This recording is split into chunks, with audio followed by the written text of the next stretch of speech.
On conversion, we need to insert the government into it and prevent the doctor-patient relationship from whatever that is.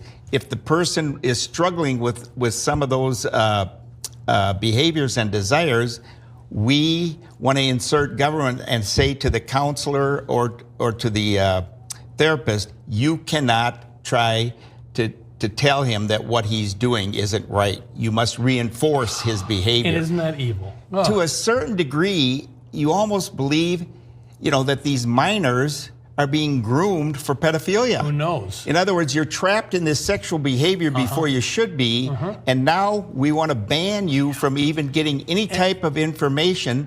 And there is some concern it could even apply to pastors and people outside. And whatever happened to religious freedom? Amen. If a 16-year-old wants help from his counselor or Christian counselor, so now you're going to ban? I mean, this is evil.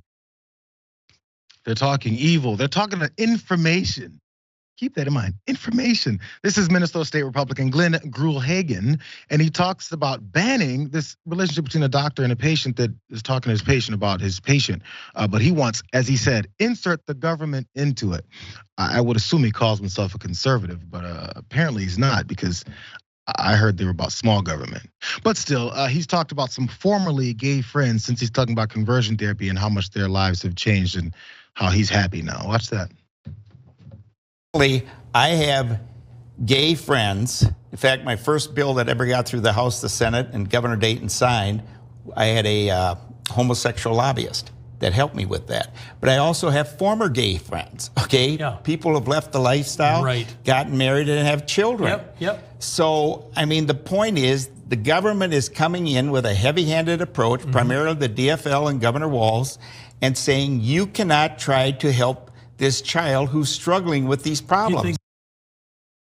So, of course, the first thing that this guy thinks about when he's talking about LGBTQ plus folks, specifically now gay people, is groomers, grooming, sex, gay sex. It's all swirling through his head, and he just can't stop thinking about it because he's got formerly gay friends. He has another gay friend that helped him write the bill and all this other stuff, because that's how things should work. It's really odd, though, Adrian, because we've been talking about conversion therapy and changing people's minds and hearts and everything like that, and suddenly they'll be more like making your life more comfortable, at least that particular guy's life more comfortable, but continue to refuse to acknowledge how this whole thing would work. And that's a question I want to ask in a second. But first, where's this guy going with this stuff?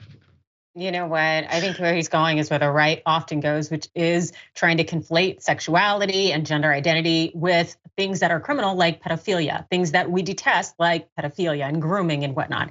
It's so incredibly disgusting, because when we're talking about individual sexuality, that is not homosexuality. It's all of a sudden thought to be something ill or something wrong, or having a gender identity that you weren't assigned at birth.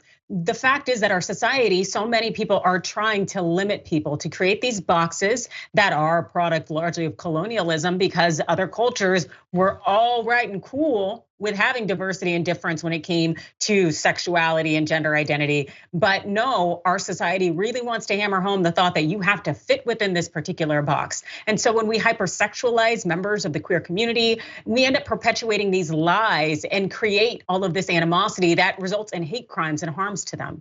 I'll also note that it's not lost on me that there was a priest sitting across from the senator co-signing the queer phobia that's going on here. And we all know that the Catholic Church and a lot of people in churches have a hell of a track record as it concerns grooming and child sex offenses. Covering it up as well, from the top all the way down to those offenders.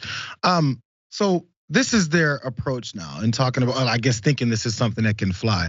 But this is a same guy who apparently he's a good guy and has found a way to convert people. He was once confirmed from a life of bullying, but you'll never guess what triggered and got him out of that life. Still keep in mind the whole grooming and sexuality stuff that he's talking about. When I was young, I was bullying another girl on the bus with I and an older guy.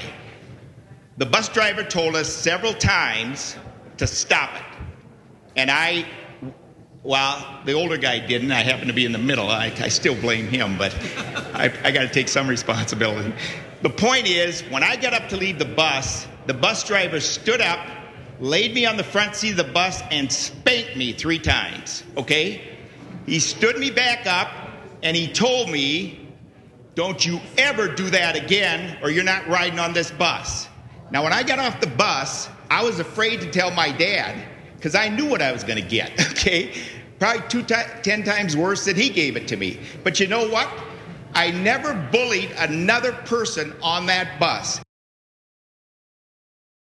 Sounds like an origin story of a really bad individual. I was abused as a child by a stranger. In fact, spanked on my butt in front of folks in front of a school bus. And I went home realizing my dad's gonna give it to me worse. That sounds like a horrific childhood. I guess that's the way he came up and why he's become the person that he is. What were you saying there? No, seriously. It's like, Absolutely. what was the point of that other than saying that you grew up in a dysfunctional household as it concerns, keeping children in line, so to speak? Like, what? This is supposed to work, which is, again, I want to lay down the track and show how he got to then thinking that conversion therapy is something that makes any sense while talking to a priest. And so last things here, this is the questions I wanted to ask.